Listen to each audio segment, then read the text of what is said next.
Sorry, I muted myself when I was talking to you. We should be recording now. Thank you.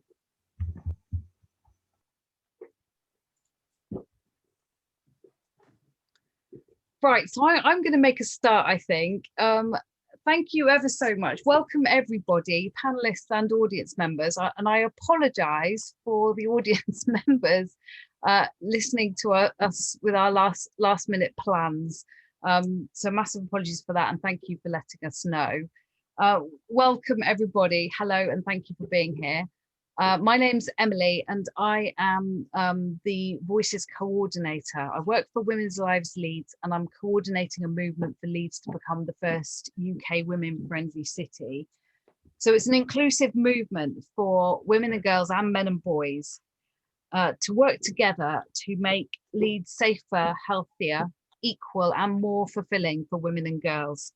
And we aim to be the first UK women-friendly city. It's a UN initiative and there's nothing in the UK, not much in Western Europe either, but there are women-friendly cities across the world. And we hope then to influence other cities in the UK to also become women-friendly. So the event came about because we run a women's hub, and within the women's hub, members of the hub came forward and said that they would like an event for LGBTQ+ women to raise the visibility of them and to celebrate them and to look at any barriers that they may face. And we thought that LGBTQ+ History Month would be the ideal time to do that. So here we are. So we put together a steering group and we had representatives from the LGBT Forum, LGBT Staff Network at Leeds City Council, the West Yorkshire Archives where Queer Stories is held, Leeds City College, Women's Space and Sage at MESMAC. And we also had other individuals that were involved in various LGBTQ+ groups and festivals and that sort of thing. Today we are going to be, so yeah, I'd like to thank the steering group members. They did an absolutely amazing job of putting some questions together that hopefully will be really thought-provoking. So thank you to all of them for their time for doing that. This event is a safe event. We aim to raise the visibility and celebrate LGBT+ women in Leeds. And I'm really looking forward to enjoying a really respectful conversation that I'm sure will be informative, thought-provoking and insightful. So I would like to introduce tonight's host and discussion lead, Tamara Turner-Moore. Tamara is a researcher and senior lecturer at Leeds Beckett University, and she is the lead of the Stigmatized Sexualities and Sexual Harm Research Group for the Centre of Psychological Research, and also a previous volunteer with Bi Pride UK. So welcome, Tamara, and thank you very much for leading and hosting our discussion. I'll hand over to you. Thanks, Emily. I'm really delighted to be able to facilitate Women Friendly Leeds' panel discussion this evening, and in particular an event that seeks to celebrate the lives of LGBT+ women living in and around or working in Leeds. I grew up in London. I'm not from Leeds originally, although my mum's from Leeds. And I later came to Leeds in the 90s, late 90s, to study. I loved it here. I absolutely love Leeds, and I've lived here ever since. I think sort of for me, growing up and life as a queer woman hasn't always been easy. And it's important to recognise the difficulties and prejudices that LGBT+ women face and continue to face. However, alongside this, I think it's also important to celebrate queerness and to share positive experiences that have brought hope or affirmation or wider change. Celebration of our lives is in itself a radical act. So with this in mind, I'm really delighted and really looking forward to hearing from each of our panelists today as we celebrate the lives of LGBT+ women. The discussion itself, the format of that will take the format of a series of questions that I'll pose to our panelists about their experiences. And there'll also be time at the end if you'd like to ask questions of our panelists using Zoom's Q&A function. Okay, so let's meet the panelists. I'll talk you through who we have joining us today, and in alphabetical order. They are Maggie Dawkins. Maggie was brought up in Australia, returning to England when she was 21 and has been in culture shock ever since. She is a qualified and experienced counsellor, therapeutic practitioner, group worker and community development worker. She has worked as a project officer and in communications in the council for over 17 years, during which time she's invested significant voluntary time in LGBT History Month and brought Outing the Past to Leeds in 2019. Maggie's also the founder and secretary of Leeds LGBT Forum, which was established in 2019 to help build a more sociable, collaborative and sustainable LGBT community in Leeds. Welcome, Maggie. Thank you. We also have with us Vika Aringa. Vika has been the CEO and Artistic Director of Yorkshire Dance since 2007. She leads a talented team of people to support independent artists in creating excellent dance experience for people who have little access. Her previous experience includes working in audience development at Sadler's Wells and being the Director of Learning and Access at Northern Ballet. Vika trained and worked as a dance and choreographer, and she's also a dance activist. Vika is driven by the transformational power of dance and its potential as a catalyst for change in bringing about joy, connection and empowerment in the face of increasing social justice and the climate crisis. Welcome, Vika. We have three other speakers with us today. Next is Pauline Fleck. Pauline is a retired civil servant with the Department of Health. She transitioned in 2014 and is divorced with 2 grown-up daughters and 2 grandchildren. Her religious background is Roman Catholic and she's an ardent ethical vegan.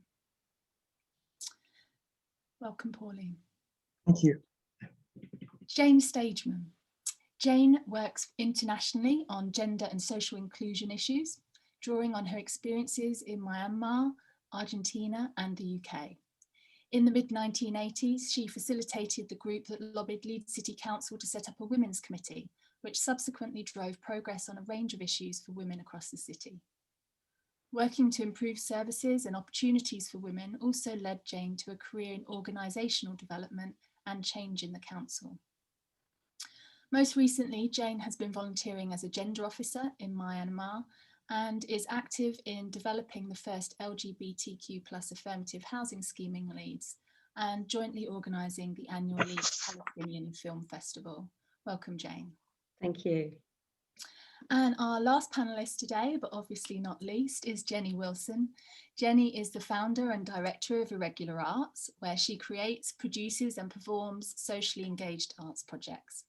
She is also the founder of the International Day of Consent and a relationship blogger at loveoffscript.co.uk. Jenny's other roles include being a freelance activist in residence at Leeds Beckett University with us at the Stigmatised Sexualities and Sexual Harm Research Group. And she's also chair of Happy Valley Pride, which is just such a great name. She is also queer, polyamorous, relationship anarchist. Oh, sorry, Jenny. A polyamorous, relationship anarchist and single parent. Welcome, Jenny. Okay, so they are our 5 panelists this evening. And we're going to kick off with a discussion that's built around the LGBT History Month theme. So I'd like to invite our panelists to maybe tell us about how your experiences as LGBT+ women have changed over time.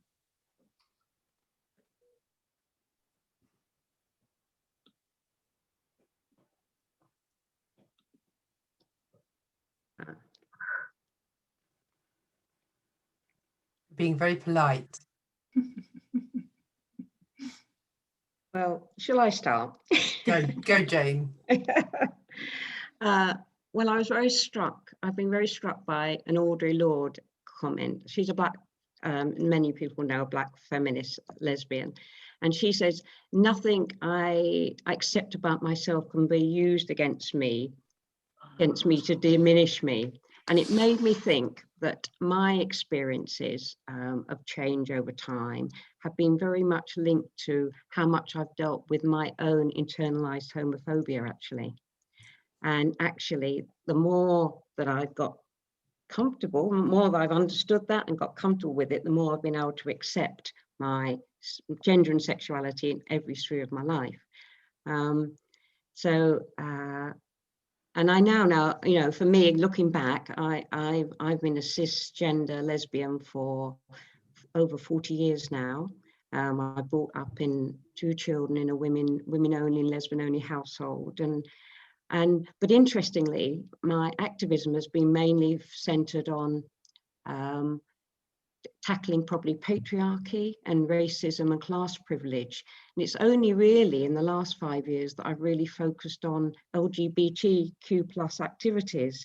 And I was forced into that because, as you heard in the introduction, I was in Myanmar, and it's against the law there to have same-sex and gender relationships. So in a way, I had to come out in solidarity with those very brave people that were standing up for their rights there. And it made me think, why aren't I doing that here in the UK? Why aren't I doing that in Leeds, you know, where it's just as important? So since I've been back, you know, it's been one of the areas what I've wanted to get more active in. So that's, for me, how some of my experiences, I suppose, have perhaps changed over a period of time.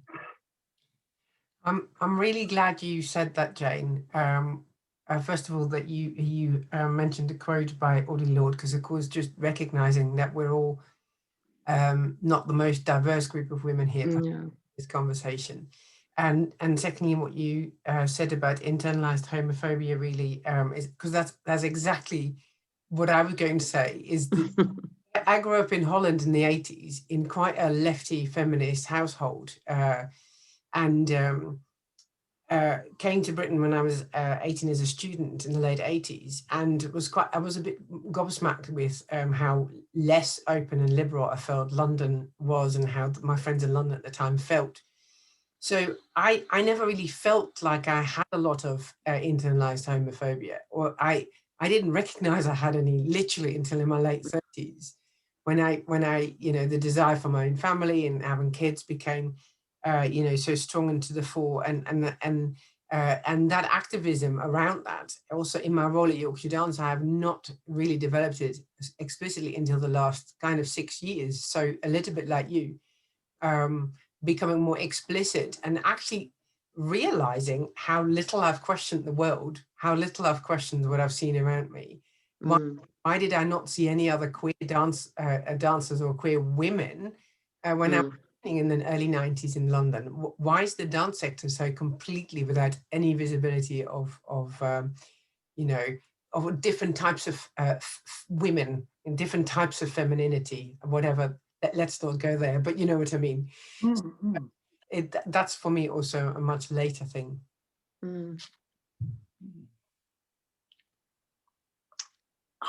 Shall I come in here? Because my past experiences, or my earliest experiences, is quite different. I was brought up in Australia, and it was like a new country in that there's like a lot of immigrants from a lot of European countries, a lot who were non-English speakers, went to school with a lot of young Italian and Greek kids, and we just all rubbed along, and it was all just like very exciting as a 7-8 year old. And the Australian culture is much more, Australia, well, certainly back then, people just spoke to each other. I mean, I think it's still the same now. People kind of interact much more readily, much more openly. And that was my experience until I was 21 years old. And when I was about 19, I had a life-changing experience. I got washed out to sea, I nearly died, and blah, blah. But my religion and faith kind of dropped away from me, my sort of Catholic upbringing, which wasn't very strict. But I mean, I kind of felt liberated from it, really, because it was kind of quite a powerful experience. I mean, it's affected me and sort of tripped things up in me throughout my life, really. But one of the things that happened out of it was that I didn't enjoy the company, or wasn't getting so much out of the company of my own peer group, but through a little sort of trail of occupations and doing things, you know, just changing what I was going to be a teacher, and I took time out, and but I was involved with like a group of hippies, a lot of older hippies who were a lot of them were British, a lot of them were Indian and other races, I'm not sure what, but they were the Bhagwanis, and they were very loving, and there was a lot of like free love. This is the 70s. Like, I was having sexual relationships with women, but it was not with any labels, and that was one of the things, was about no labels. We just like, there was a very strong ethos of just loving people and enjoying them as they were. And I mean, it was a very powerful experience as a 18, 19-year-old, just to be with people who are consistently just loving towards the human race. And I used to stay in the ashrams often, and I worked with these people, door-to-door selling and so on. But it was a very all-encompassing and real, you know what I mean? So, and I didn't need to label myself, and I didn't have any reasons to kind of label other people. I knew we fit into groups, but I felt there's kind of quite a lot of crumbling of my old kind of constructs that I'd grown up with, for example. So that was a very powerful thing. I came to England for a holiday when I was 21 and arrived in Somerset, and it was just very, very different. I just I couldn't really integrate with people very easily, really, because of a lot of it was the class stuff, and the fact people assumed that I would be something that I wasn't. Okay, because I was a white woman, I was British, had a bit of Australian twang at the time, but they were I wasn't part of it. The Greenham Commons stuff was going on, and the strikes, and it was all kind of quite amusing for me and quite interesting, but I didn't know how to get into any groups, if you know what I mean. It was a very small, Somerset town that I was living in, and it was quite oppressive and repressive in a lot of ways. But nevertheless, I did move out of there in a sort of quite wild relationship with a landlady of a local pub, God, and moved out of Crewkiln in Somerset to Cheddar and Axbridge, and got onto the gay scene in Bristol. But that was and sort of since then I've felt akin with the LGBT scene, but also not. I really just still enjoy just people. But since I came to Leeds and became fascinated with LGBT History Month as an organisation, I did quite a lot of work on with the council. I mean, that was stimulated very much by Jude Woods, actually, who was certainly a mentor and kind of a light in my life of somebody I just kind of think of in terms of being a real somebody who really wants to kind of move things on. But I'm just it's been really only over the last 5 years myself that I've really had an identity of LGBT, being LGBT. So, and I'm getting more interested in it, really. So that's my experience so far. Thanks, Maggie. And Pauline and Jenny, is there anything you'd like to say at this point? I'd sort of like to echo a little bit of Maggie's journey, insofar as I was always part of the queer community. I'm 6'1", cisgender woman, and I have mucked about with gender as part of my performance for a very long time, and have always been a trans ally because of the experiences that I've had as a very tall, striking-looking woman. I have been misgendered, and so I have massive empathy for how it might feel for some trans women. But I identified as straight for a really, really, really, really, really long time as an ally. And it was only really as I explored my polyamory in the last 5 years or so that I actually began to really express my attraction to people of all genders. And yeah, I think that it's wonderful the way there's a new generation that are celebrating their queerness, celebrating their gender identities, finding new languages for stuff, being loud and proud and visible despite the hate that gets poured their way. And I am so glad that they are here, because where were they when I was 20? You know, and like, yeah, so yeah, a big one about bi visibility, I think, there actually as well, that that old school pick a side nonsense is really, really unhelpful. And yeah, so celebrating my queerness a little late in life. Never too late. Thanks, Jenny. Pauline. Well, as a trans woman, my experience might have been a bit different to other people's, maybe similar in some ways. But, you know, when I was growing up a long time ago, being trans just didn't exist. It wasn't a thing. So I had absolutely no way of understanding myself. And such role models as did exist then seemed to be quite shameful and stigmatizing ones. So inevitably, you know, I grew up with a colossal amount of internalized transphobia. And it's been a lifetime's journey, really, trying to completely free myself from that. And I'm not entirely sure that I ever will be able to, because of the strength and depth of that early conditioning, complicated in my case by having been, as a child, pretty religious, and then in later life also becoming, you know, a practicing Catholic. So of course, things have got hugely better, which I'm extremely grateful for. But I think rightly, the trans experience has been compared, you know, with the gay and lesbian experience. There was a time of gay liberation when things got a lot better for gay people. They started coming out and celebrating themselves. It was joyful, but there was a reaction against that, wasn't there? Section 28 and all those awful things. And you can see that happening now. You know, it was okay to be trans when we kind of knew our place and stayed pretty much in the shadows and more or less invisible. But now lots of us have come out. We're visible, people, we can be seen, and people don't like it, do they? So you can see how transphobic the media is, for example, towards us. And last year, there was a very unfortunate kind of reaction against trans people. You know, when the government refused to reform the Gender Recognition Act, despite having consulted on it, and then ignored completely the results of that consultation. And that was awful.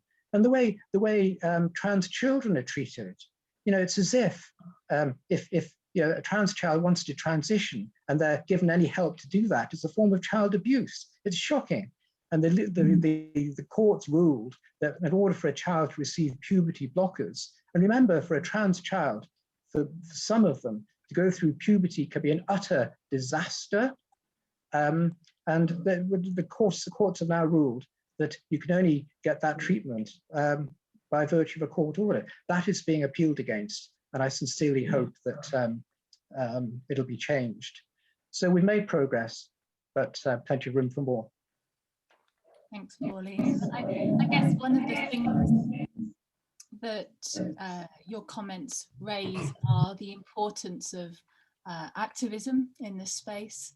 And I know that also when Jane was talking, she was talking about kind of later on coming to LGBT plus activism and also working more around sexism and misogyny earlier in life. What have been people's experiences of activism, either in LGBT activism or women's movements? And do you think that activism is important for LGBT plus women?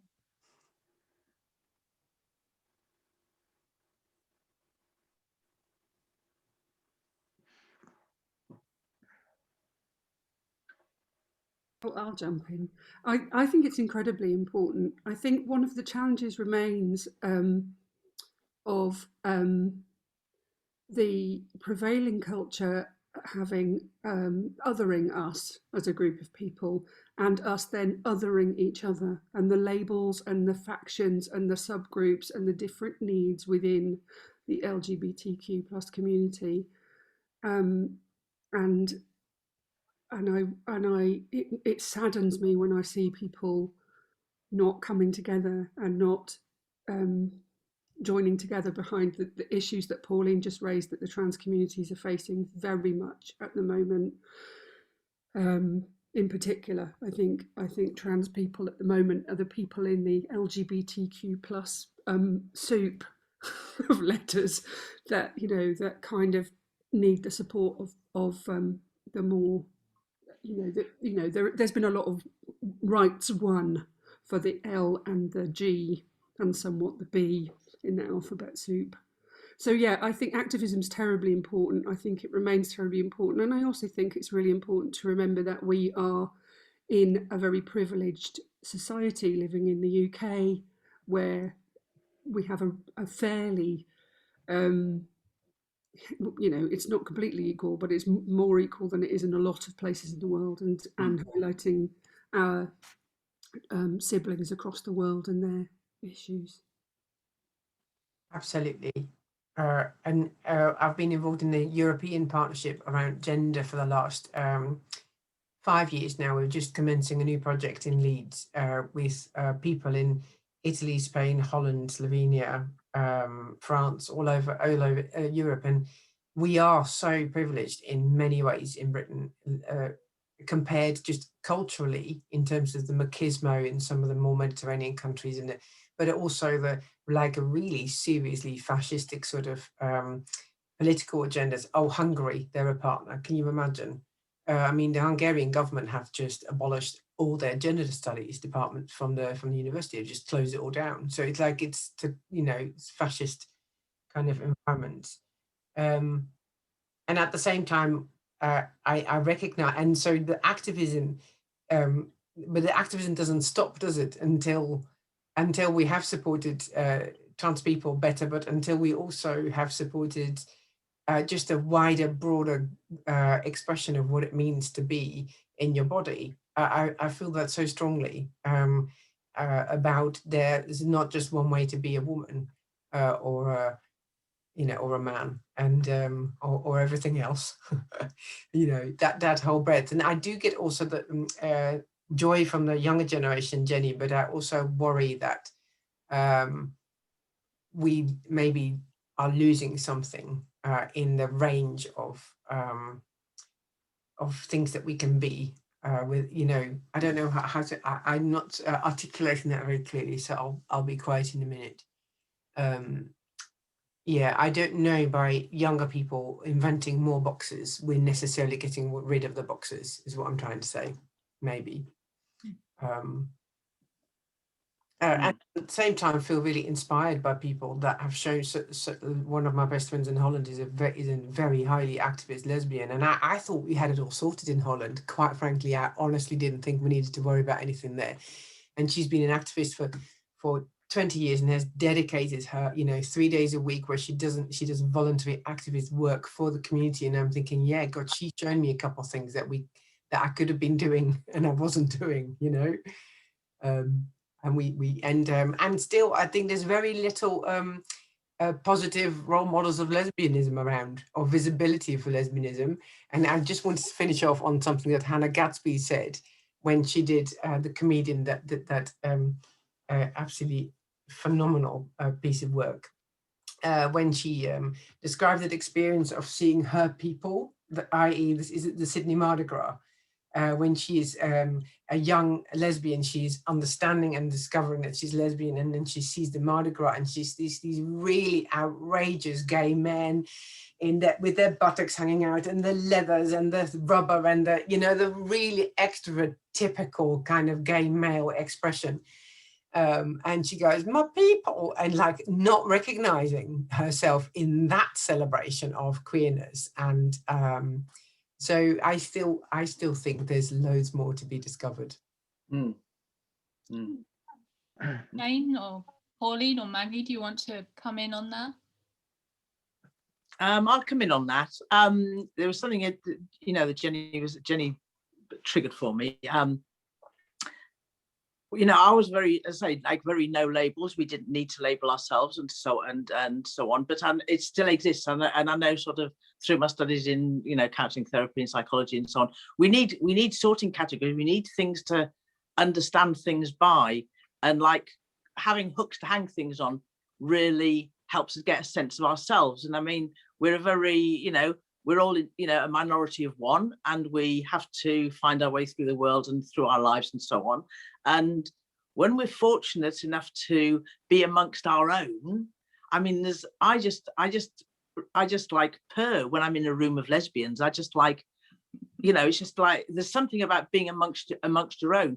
I equally agree when I just see the joy of a pride event and everyone's just having a gas, because I think there's something about when you know you're different, and however early on in life it comes to you, there's ways that you just know that you're different, and there's a part of it you feel like it's going to be secret, and there's a part of it that's too private and too special to share, because you know it's not like other people. They might stamp on it, they might not appreciate it, or you might get grief for it and so on. I mean, I very much grew up with kind of just don't get in anyone's face with stuff, you know, don't challenge them too much or make it too awkward for them, and just kind of, I knew what I knew and I felt comfortable with it. But I do think it's important.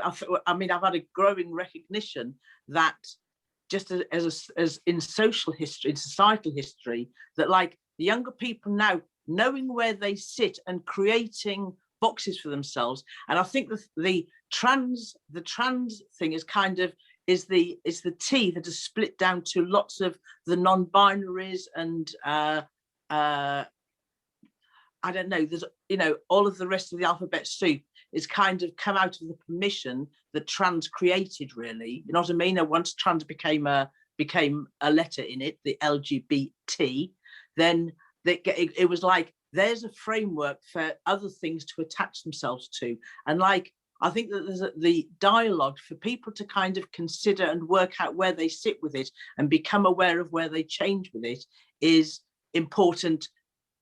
You know, it's important for what's going to be going on in 10 years time and so on.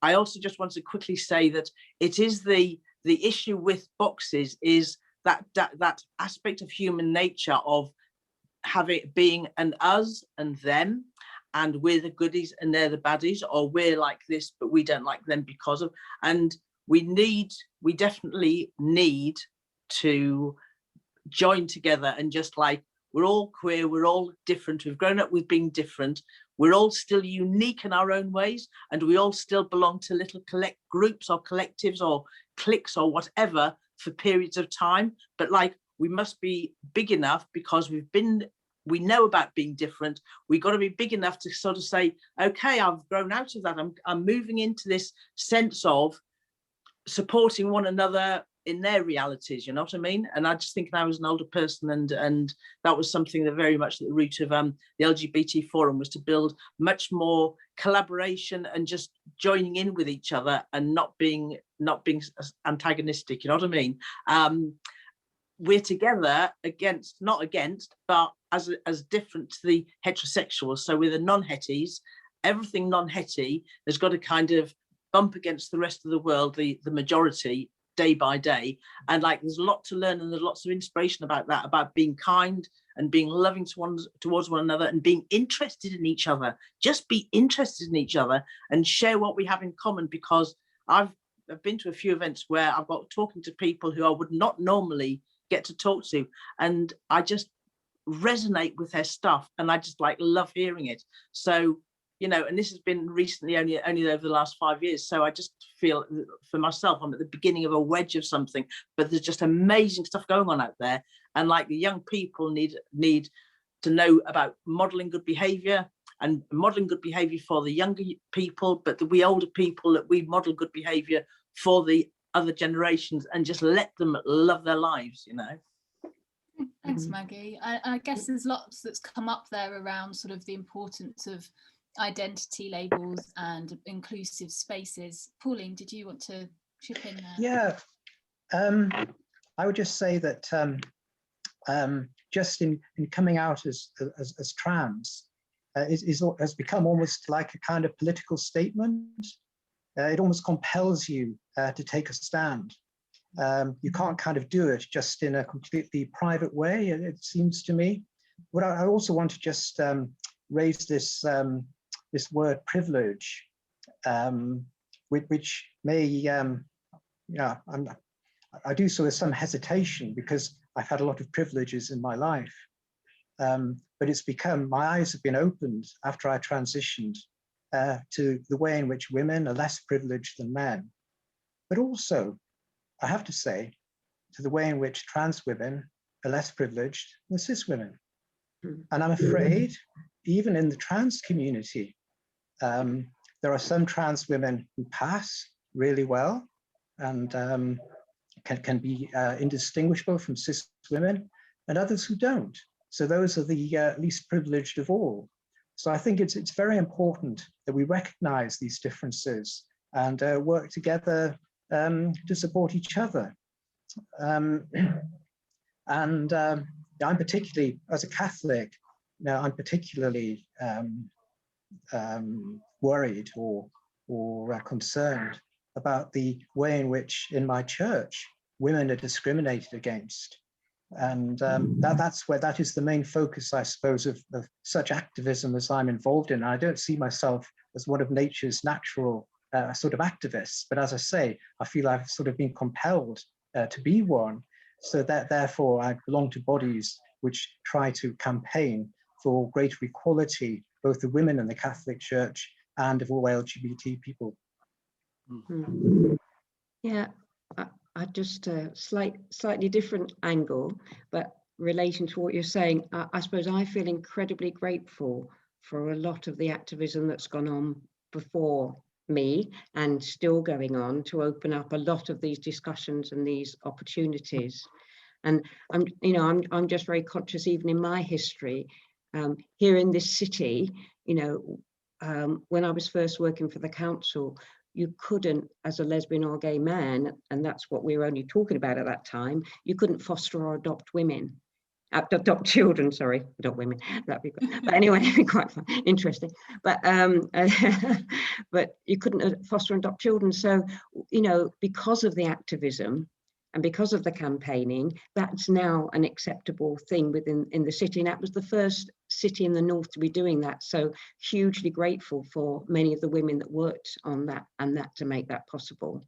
And I feel the same around section 28 or clause 28, if people remember, around in 1988 when the Thatcher government brought in that to stop the promotion of homosexuality in schools. And again, there was a massive activism within the city about that in terms of actually making sure that that wasn't actually implemented here in Leeds because of activism, from a wide community. So I suppose for me, activism is very much about opening up those opportunities, making sure we tackle some of the discriminations that we come across in all our differences and supporting each other in doing that. And I just don't think that that's in any way finished. I think that's a journey that we're on for probably all of our lives. So, we just have to probably, fight the real struggles that we can win, actually. And work together to do that. Jamie, talking about these sort of hard-won rights and discrimination that takes place, and unfortunately there is still a lot of that. Think sort of turning our minds towards the sort of services that we might use in our everyday lives. What have been people's experiences as LGBT women of using services? Are there any where they've experienced discrimination, or are there services where perhaps we could champion them, who are doing a good job and leading the way forward?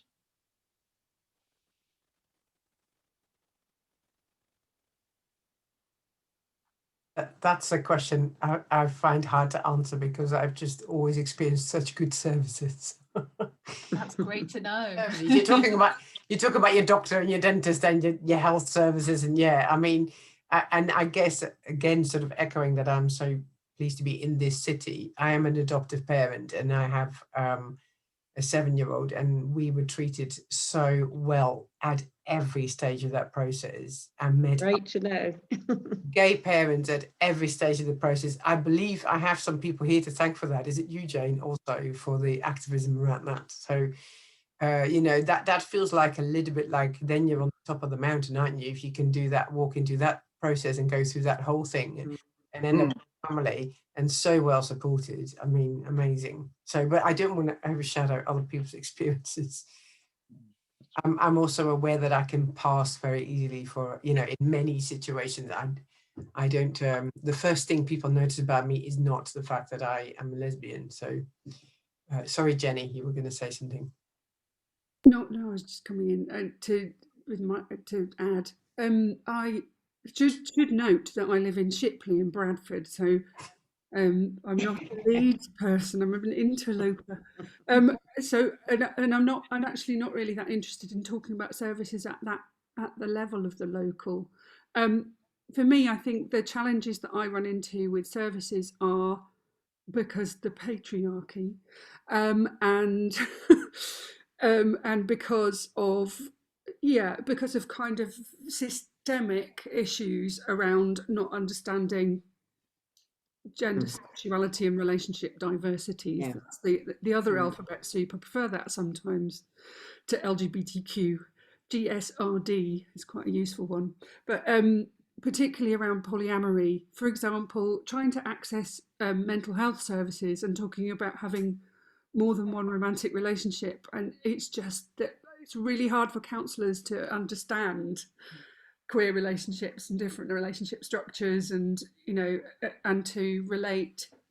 I mean, I've met some individuals that work really well with that, but we are all socialised in a paradigm where we just don't have the language and the understanding of how those differences impact on things like mental well-being, and so it's not about services being bad. It's about cultural paradigm shift, I think. Thanks, Jenny. Interesting. That's really interesting. I think there are some real areas where you know, we need to do a lot more work. I mean, one as I think I said in the introduction, that I'm particularly involved with a project called Project Freedom, which is looking at trying to create the first LGBTQ plus housing community, and hopefully maybe a cultural and community art centre within the city, to be the first in the north. But when you look at housing and some of the statistics, it's really shocking. Around 24% of homeless young people are young LGBTQ plus young people who, because of their sexuality, are in that situation.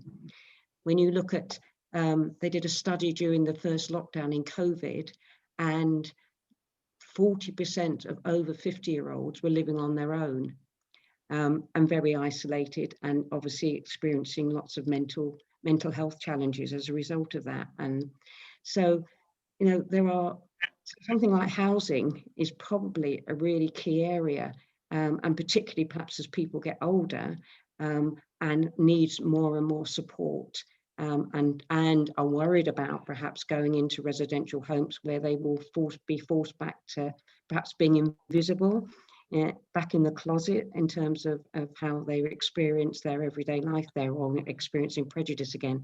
So I suppose in terms of services, I think there's some fantastic things going on in the city. I agree with you, Riga, that in terms of what's there, but I think there's a lot more to be done. And it would be great to see Leeds take a stand in some of these areas where we know there are definitely issues to be dealt with. I mean, I know that the NHS, for example, they've got various sort of threads of there's the Rainbow LYPFT, that's the Leeds and Yorkshire Partnership Foundation Trust or something, and there's the willingness, and there are people who are working in it kind of quite actively, but they've probably only got like half a day a week on it, and while there's some really good kind of pilot things have been started and have great success, it's how it kind of it kind of trickles down to the one-to-one relationships that happen in a doctor's surgery, if not just doctors, because I would say I've had very positive experiences, you know, personally, except with certain odd things with nurses, or, you know, going into the not health visitor, but just for some of those random things that you have to.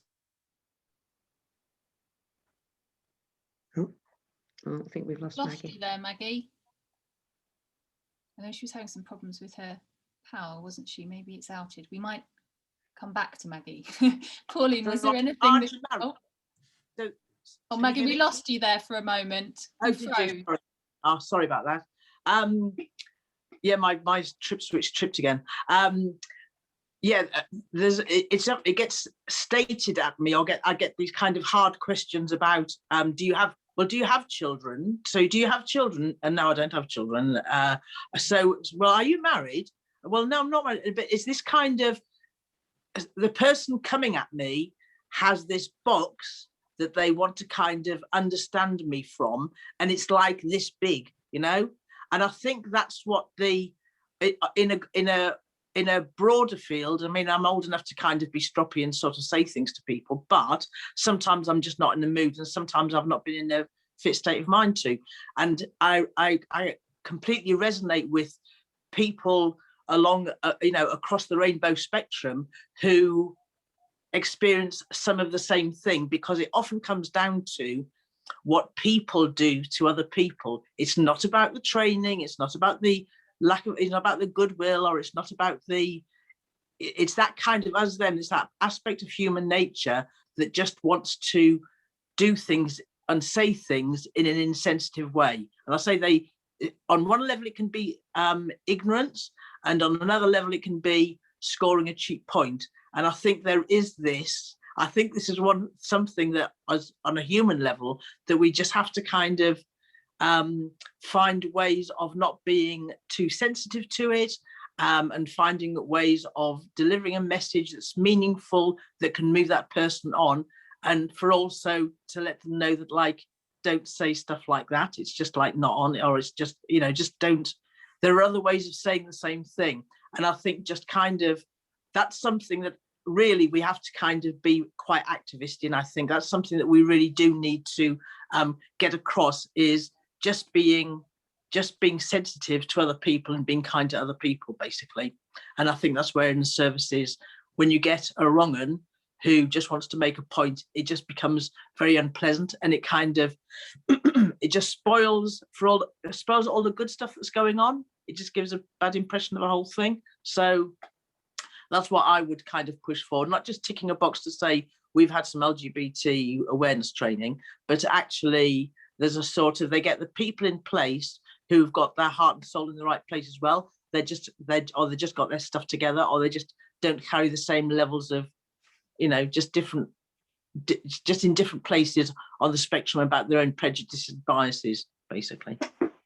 Thanks, Maggie. Pauline, yeah, did you want to come in there? Yeah, of course, one does hear horror stories about the experiences of trans people in all sorts of areas, with the police, in schools, and in the NHS. But I just want to say that my experiences have been mainly positive. I once had to go to the St. James's Hospital for not a gender-related thing, and the consultant was speaking to me, and she just asked me, "How many children have you given birth to?" Which cheered me up. So that, of course, you know, for trans people, by far the biggest problem with the NHS services is the lack of them. When you consider that in some of the gender clinics around the country, the waiting time for a first appointment is 5 years just to get to the first appointment. So clearly, demand at the moment is vastly outstripping supply. And it's, of course, the pandemic has made that worse as well. So that seems to me to be, I don't know what the answer to that is. Well, I think there are answers. And I think, you know, GPs who unfortunately are not mainly too keen to get involved in this area, you you know, I mean, I was fortunate, I was privileged to be able to go down the private sector route, because frankly, if I'd stayed in the NHS, I'd still be waiting, but obviously, not everybody has that privilege. And for those that don't, the situation at the moment is frankly appalling. I think it's good to hear that there are some positive experiences of services and things that have improved. But I think, as Maggie highlights, it's an area, another area for activism to address, I think, is a whole range of services that need addressing and improving. But it's good to hear there are some positive experiences too. So I guess moving on at this point, one of the things that we were also interested in learning about, and I think hearing your experiences of, particularly, you sort of how maybe you may be changing your behaviour in different situations, or whether you feel that you can be yourself all of the time. And if you do feel that you need to change your behaviour, then what are the barriers to being yourself all of the time? That's a whole discussion in its own self, isn't it? That's a big question. Yeah, and it's so, I think, because I was going through this with my partner, who's a woman, and she said, oh God, I could talk about that for a long time, because she constantly feels she's doing that. She's constantly, because she looks less, what can I say? I look more traditionally, stereotypically feminine than she does. And so in a way, I feel like whether I'm with my family, or whether I'm at work, or whether I'm in a public transport, I am a different person. Those are different roles actually that you play and can play with, aren't they? And I've always been out, and I've never purposefully hidden myself in any situation. But that doesn't necessarily mean that I don't have to also maybe hide bits of myself somehow. I don't know. It's quite a subtle process, perhaps. Yeah, and sometimes perhaps is done maybe without thinking, like it's become so ingrained, you just do it in, adjust in different situations. Yeah. We did get invited to Buckingham Palace to an actual dinner, and she had to go and buy a dress. Which she did. Oh, very good. I suppose I feel more that since moving from London after 15 years there, that entering the kind of very white male sphere of management. So because I was a CEO now for 13 years, so where all the other companies are run by white men, and where I feel that it's more the patriarchy at work rather than my sexuality, perhaps, that I sense the boys network, we'll just, all those cliches, we'll just wait until she's finished speaking and do our own thing anyway. The undermining, the mansplaining, that feels more strong for me since coming to Leeds. Thanks, Rika. Oh, that's interesting. I can just sort of say, in terms of being comfortable with in different times of my life, like, okay, when I came to England now and I started a relationship with this woman, when we got drunk, we just thought it was fine to hold hands, and we weren't like OTT, we didn't snog, or we weren't kissing or something in public, but we'd hold hands and be quite affectionate with each other. But it did often take a drink or two, actually. And it was certainly like coming out of clubs in Bristol, for example. There's a women's club in Bristol in the Elephant Pub, and amongst the kind of company of other gay people, we were sort of just still in that lovely sort of buoyant place where you felt entirely comfortable. There were other times when it was just like, I knew it was just like really uncool and felt awkward. Felt very awkward with certain partners who wanted to hold hands or wanted to kind of clasp on, and I used to kind of, maybe a little kind of pinky holding, but nothing to, let's not kind of attract negative attention, basically. But yeah, I think it changes as one gets, it's for me, it kind of changes as I've got older, really. And I think I haven't, okay, I went through the sort of the Butch Femme thing in Bristol. That was great fun. And it was good to know where everybody was. And there was something like putting people into boxes. You knew where it was. If you were a Butch, then you could kind of check out the Femmes. And, but I mean, that was for a little period of time. There was a point in this.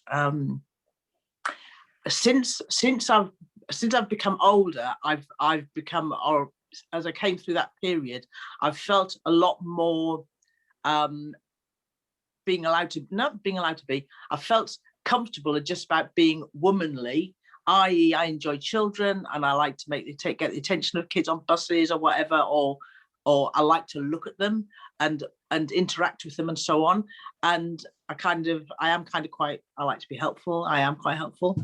But there was a period of time in that transition where I felt I wasn't fulfilling my kind of Butch persona by being gentle and womanly. Do you know what I mean? So there was a period where I was kind of had those struggles with myself even. I've got to say, it seems now that people seem to be much more comfortable. I live in a student area. Lots of girls walk past holding hands and hugging each other, and they're just like very affectionate, lots of nice affection that's being expressed. And I just think that's it goes some way to usualizing the whole thing. And I just do love to see it, I've got to say. Thanks, Maggie. It's interesting to hear that sort of historical perspective as well about how your behaviour has sort of changed over time. Does anyone else want to come in here? Pauline, yeah. Well, I mean, since I transitioned, I'm now always far more myself than I was before. But the question is, are there situations where I'm not comfortable to be myself? And not particularly. The only thing is, I don't have any options about it, because I might just want to be not seen as trans, but if I'm interacting with people, as soon as I open my mouth and say anything, my voice outs me. So that can create an uncomfortable situation because you don't know how the other person's going to react to that. But I think, of course, there's some responsibility on me as well and other trans people, to, if possible, make it easier for people. And certainly, in my experience, most people, if they identify as trans, or I myself, are, polite, often curious. They want to ask me questions about myself, and I'm happy to do that. But I know that some trans people feel quite differently about that, and for them, it's a serious problem to be seen as trans. It triggers their dysphoria, and it makes them very uncomfortable. So it does vary a lot. Jenny, yeah. Oh, Jenny, then Jane. I have, as I said before, a massive empathy for how it feels for trans people to be misgendered, because as a very tall woman, that's an experience that I've had and continue to have at various points in my life. I think my answer to this question, though, is that with cis privilege and with the fortunate situation that my career is as a performing artist, so I don't have to perform office worker or anything like that. The context that I operate in allow me a certain degree of flamboyance. I made a conscious decision about 5 years ago to try to be the change I want to see in the world. And so it's a matter of importance to me to be as out as I possibly can be. And to be as myself as possible, and to be as authentic as possible, because I am able to, and not everybody is. And so, that's a privilege I've got, and I am being out because I wish there were more people who were able to be out when I was younger, and to inspire that ability to create change by just being who you are in other people, I think is my job, actually. So Great. That's great, Jenny. I would absolutely agree with you. I think it is part of our job. So really good to hear that. And I think sometimes that's the challenge, because of course, actually I was just listening to Pauline, and you were saying obviously when you open your mouth, for you that's and against coming out all the time, really, isn't it? And of course for me, you know, I can be invisible in a sense in terms of my sexuality in particular, obviously. And so I have to make the effort to actually decide, if you like, to come out in lots of situations.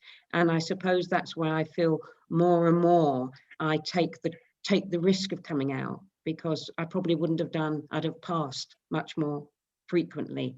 I would have done that quite often with, you know, in connection with my, you know, daughters going to school, and in situations that you find yourself, you kind of want to be with the crowd. Well, the crowd is the heterosexual crowd. It's not necessarily other people of different sexualities.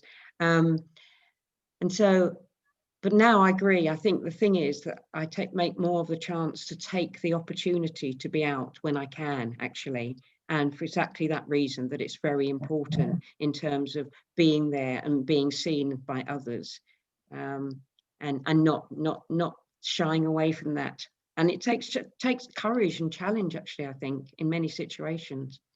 So, but you know, I suppose my worry is, as I get older, I may feel more radical and authentic now, but because I know how age is treated as something in Western society, it's not a valued area really, and we can be very easily invisibilized as aging people, aging women, aging people of different sexualities, you know, with those areas become invisibilized again if we're not careful. So one of the challenges is to keep doing that all the time, right until into my 90s.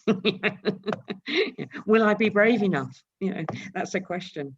If nobody's watching, we could get up to all sorts. I hope. So lastly, I just want to ask you all whether you would briefly share with us a positive experience of being an LGBT plus woman, or maybe sharing a story of a key figure or role model that's had a positive effect on your lives.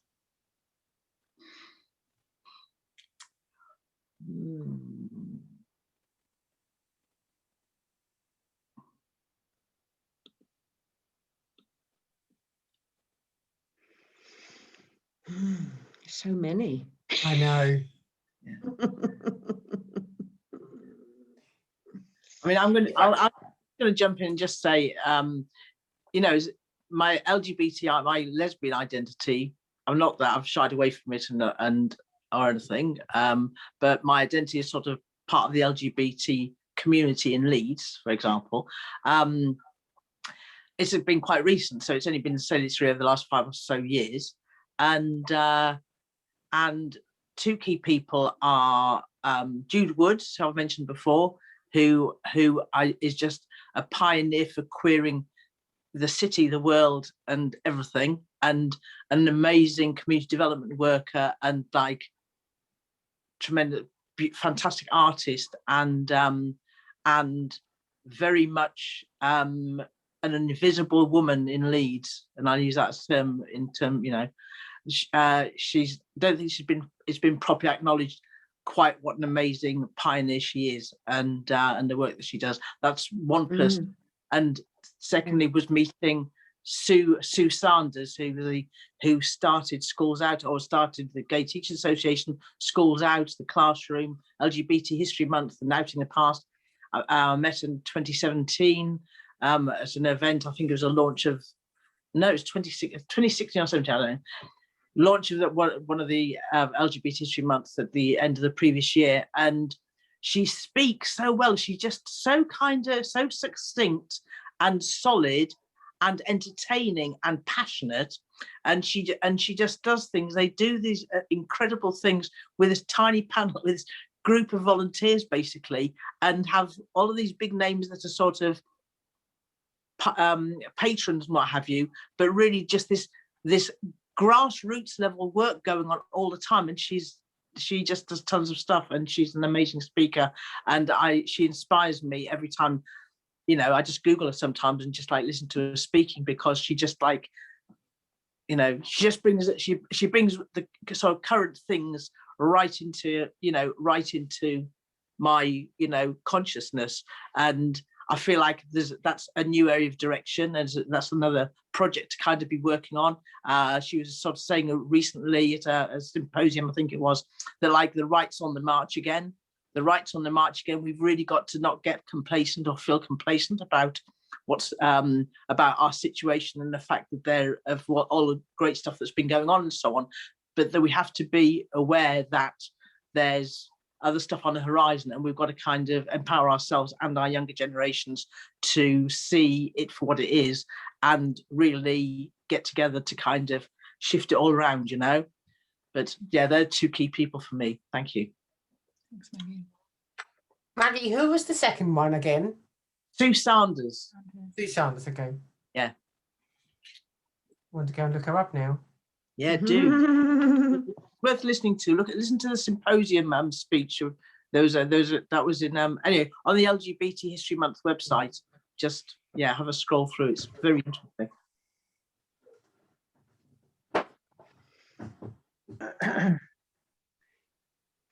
Shall I? I go.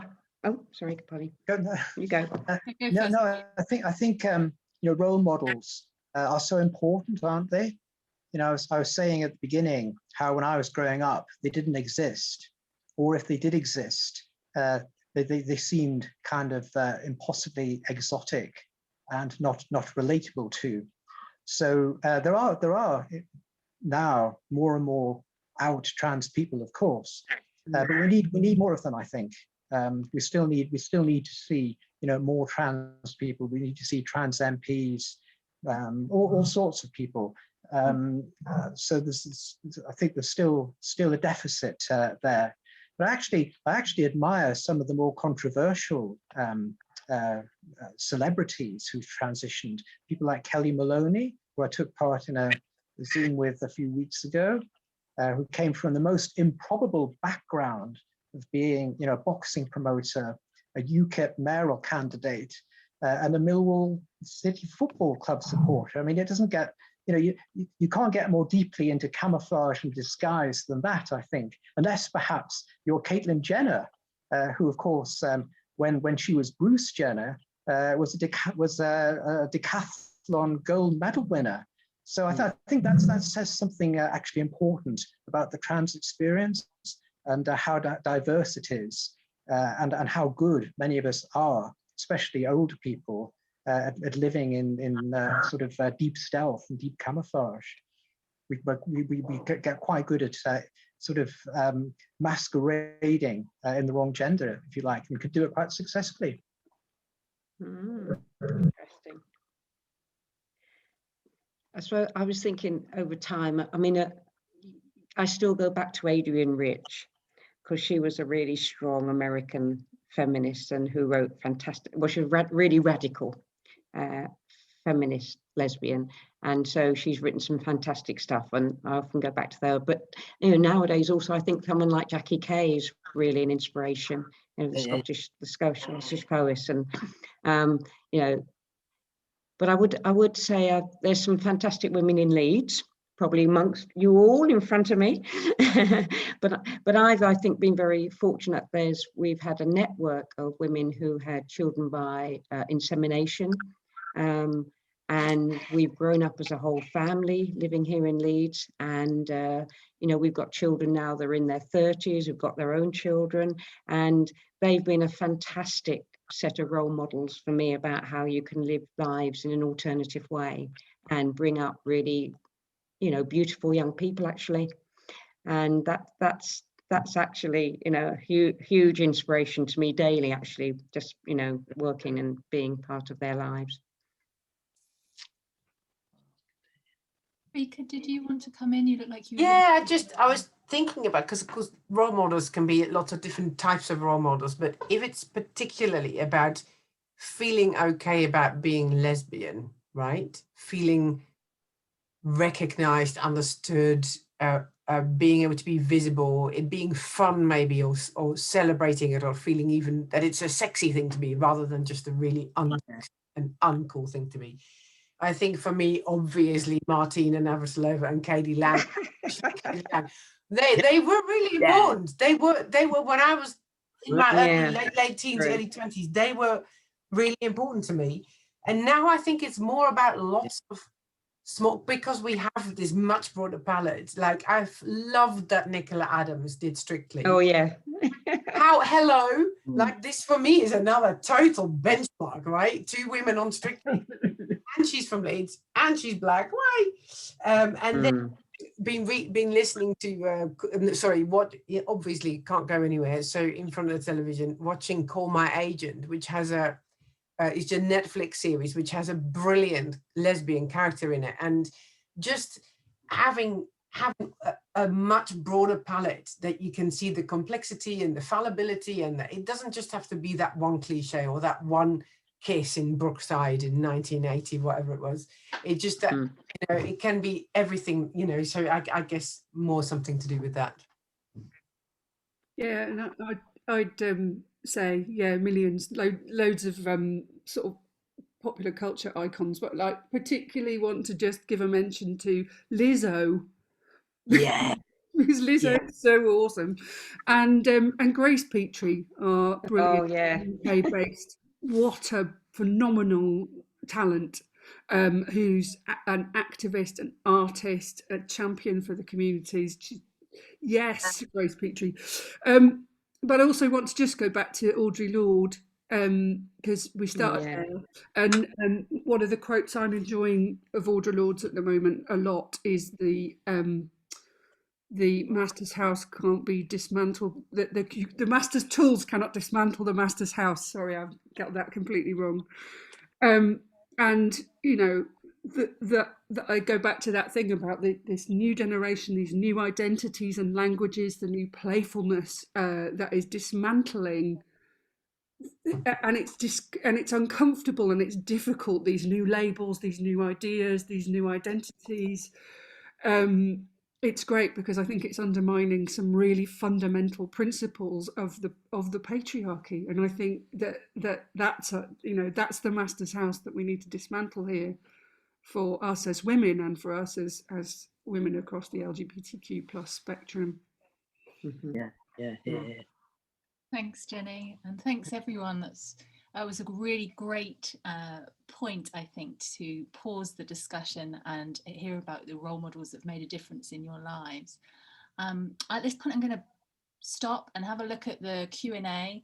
If anyone has any questions that they'd like to ask our panelists, then please do use the Q&A facility. And if you'd like to ask a question of a particular panel member, then please do highlight that in your question, with your question. I think we've already got some questions in. They've been coming in as we've been talking, so I'll pick up on one of those. We've got probably about 10 minutes for questions, I think. So let me just have a look.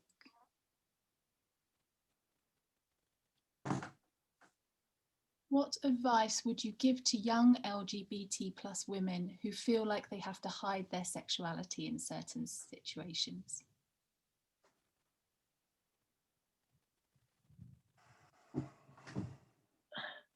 I'd say get out and socialise and find out about the different groups and the venues and so on, and start coming together with some of their own, and just observe, because you just see lots of good examples of how to behave, really, and people just come out of yourself. That's what my advice would be: is socialise more with people who are fringy, or people who are on the LGBT plus spectrum, or basically aren't straight down the middle heterosexual anyway.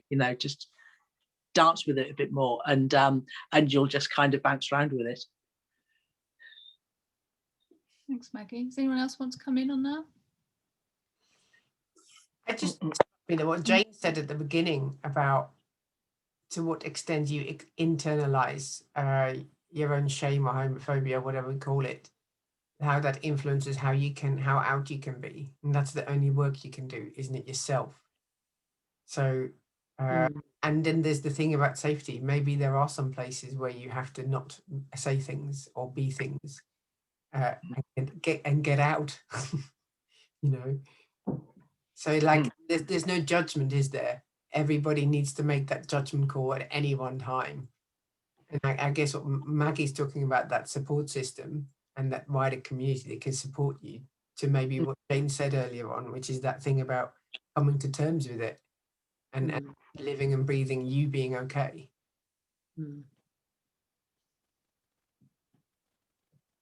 Yeah, I think it's a complicated question because of that, because there's safety, physical safety, and psychological safety, and self-confidence and self-belief, and sense of self and identity, self-awareness. And there's a huge spectrum of different responses that I would offer depending on what the reason somebody was struggling with it was. So. And then there's also what you were talking about earlier on, Jenny, which is that sort of wanting to be out there, out and open, so that you can break the ground for the people behind you to be more safe and to be more accepted. Absolutely. But I would never want to put pressure on anyone to out themselves for the sake of activism. Never. It's a very personal thing. Yeah. I guess fundamentally it's about context, and I would say yes, if there are contexts where you can't be yourself, I really hope you can find some context where you can. That's all I would want to say, I think. Yeah, and picking up on the conversation that we had earlier, it was clear that everyone seemed to make some degree of adjustment depending on the situations that they were in. So I guess there is a certain amount of that for everybody. But Maggie and I think Vika also highlighted the importance of finding your people and finding spaces where you feel you belong, that sort of counteracts that experience. Thank you. We have some. Oh, sorry, Jane. Did you want to come in? No, I'm just going to say, talking to people you can trust with the knowledge about that as well. Finding people that you can talk to about it, because that's actually really important. Yes. Yeah, that's very good. Super. And maybe that picks up on part of our discussion earlier as well about services, and there's a lot of groups that have been set up, including social groups within Leeds for LGBT plus people. Maybe that's one route to finding that. One of the other things that came up in the conversation earlier was some people were talking about their faith and experiences of faith. One of the questions that's been posed is around people's experiences as LGBT women of faith. Does anyone like to comment on that? Well, I am a trans woman of faith, and quite a problematic faith at that, because the Catholic Church is one of the most conservative, patriarchal, misogynistic, homophobic, transphobic institutions on the planet. So I have to keep asking myself, what on earth am I still doing belonging to the church? And I don't know the answer really, but of course there are also things that I love about the church, and there are lots of other, women, gay people, trans people who stay in the church and think it's worth fighting for change from within, rather than just making the gesture of leaving. So I'm constantly kind of poised between feeling I'm complicit in what's going on, which is wrong, but on the other hand, to leave might be not showing solidarity with those who are prepared to stay in and fight for change. Thanks, Pauline. I can definitely resonate with that tension that you experience. I think we've all experienced it in situations of whether to feel like you should stay and try and create the change, or to move on and feel like that's not a space that's welcoming and that you need to move away from it. So thank you. We have one final question, or we have time for one final question, I think. We could probably squeeze in.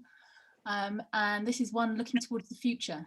So The question is, imagining this conversation in, say, 10 years, 20 years, or 30 years' time, what do you think similar panelists would say about their lives growing up and in that moment? Ooh, great question. Great question. Yeah. I hope similarly, or I think that similarly they'd respect what went on before, that they'll know their past better, and they'll be living it more cohesively. I think that's what will be a big difference, because it's really only been over the last 15, 20, 30, 20 years-ish that we've been really pulling in about, LGBT plus, but how it's been kind of gathering speed, and we're kind of on this I feel like quite a nice shelf at the moment, because I'm thinking like people like my age, we're teenagers of the 70s, and like we share a lot in common in terms of the generation cynic and like the stuff about some of the political stuff. There's lots of things I think we have in common, even though it's a quantum leap in years, that actually there's a lot of shared ideas. And I think that's the thing that goes through social societal history anyway.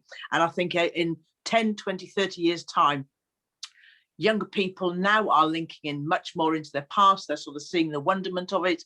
They're enjoying the stories. They're picking up people and names and following people on Twitter and so on. There's plenty of inspiration out there.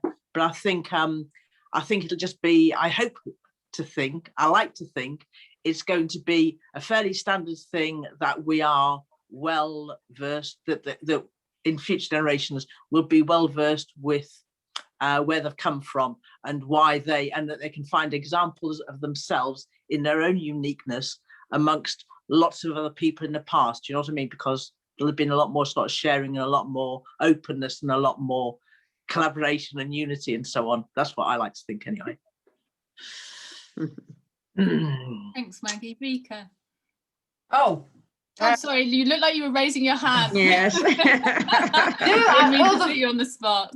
It's such a great question. I guess let's hope that the journey towards greater acceptance and openness continues to go, and that the march of the right, the pendulums will swing the other way again. Because then hopefully that group of people will have been able to experience that much broader palette of different ways of being lesbian, of being women, of being trans, of being all those things. But the first thing that sprung to mind was about greater ethnic diversity in a room like this, and there being more Muslim women, Black women, women from the Yeah, exactly. That because obviously we've tried to find those, you've tried to find those for this discussion, and I hope we can continue to do that. That's just what I wanted to say. Yeah.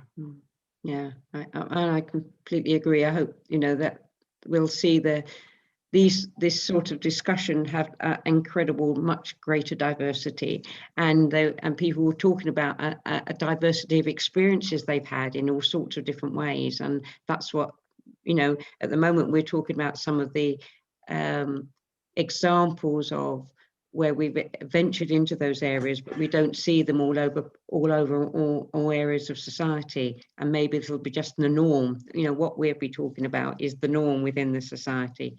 But I also think, I would hope a panel 10, 20 years on, they'll be talking also about all sorts of the big issues of people be seeking out people from diverse backgrounds to talk about what do they think about climate change, what do they think about what's going on in the world, and all those different perspectives and opinions are being valued as being very important to understanding the world that we're living in. Yeah, and just picking up on what you were saying, Jane and Vika, I know that Women Friendly Leeds are planning further events in June, and Emily's going to speak about that shortly, including some more culturally diverse events for Pride Month. Just in our last minute or two, Pauline and Jenny, did you want to chip in with any final contributions on this imagining the future question? I think at my age it's best not to speculate about something I probably won't be around to see. I'm hoping that the great-great-grandchildren of the revolution will, because we are surely the children or the grandchildren or the great-grandchildren, even depending on our ages on this, of the revolution. I would hope that the world is queerer and that the paradigms that we're operating in are less old-fashioned, patriarchal in the sense of stuffy old blinking institutions. I'd like to think that they're, sighing their dying breath at the moment, and that this time the pandemic, the radical changes that we've seen with Black Lives Matter, with the Me Too movement, there's a whole lot of things going on globally, and I think that history will look back on this period and it will be a big period of change, and I hope that queer identities will be part of shaping that new paradigm. Yeah, definitely. Thanks, Jenny. What a great note to end on. Beautifully put, Jenny, as always. Yes. Very good. Well, we're coming to the end of our time. I'm shortly going to hand over to Emily, but firstly, I just wanted to thank all of our panelists, including now absent Maggie, and your contributions have been really insightful, and really appreciate your generosity in sharing your experiences with us today. Also really like to thank the attendees. We've had some great questions from the attendees, and also a lot of love from the attendees. The panelists may not be aware of this and I haven't read it out, but there's also some really positive comments from the attendees about what you've been talking about today, and how great it's to see that representation, to hear people's views, and how enjoyable the discussion's been.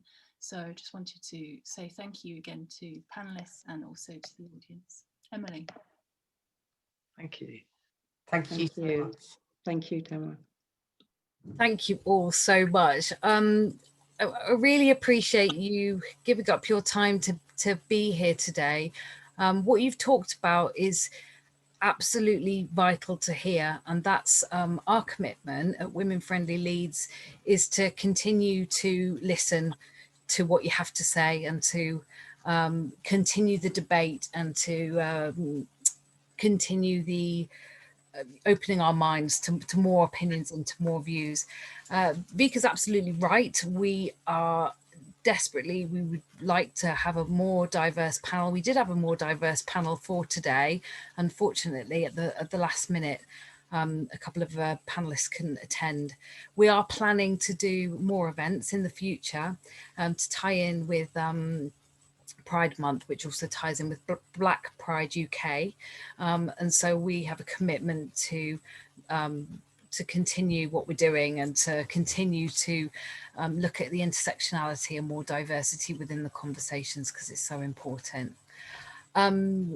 We would love for anybody here today to get further involved in Women Friendly Leeds, to come onto a steering panel for future events, to come to a Women's Hub meeting. We run them every month, and it's a really good place to drive forward quite a lot of the agenda we have as a women friendly city, becoming more women friendly. And also we have roles as ambassadors, so we would love more ambassadors to come on board with us to make those changes. So just a massive thank you again to the panelists, to the steering group as well, who put together the event and have been working tirelessly behind the scenes for since December to bring this together. So thank you to all of them, some of which I know are in the audience. And also a massive thank you to you, Tamara, as well, for leading our discussion today and for guiding us all in the fantastic conversation. Honestly, it's been so great to hear such a great range of contributions today. And I just want to leave it by reading you a comment left, which was great. Comment left from a attendee to say a big thank you for your honesty and visibility as LGBT plus women. What a celebration of who we are, what we share, and also our differences. So I just wanted to end on that comment. Thank you all so much, and keep your eyes peeled for future events. Thank you. Thank you. Thank you. Thank you. Bye. Thank you. Bye, everybody. Great. Nice one. Thank you. Bye-bye. Take Bye.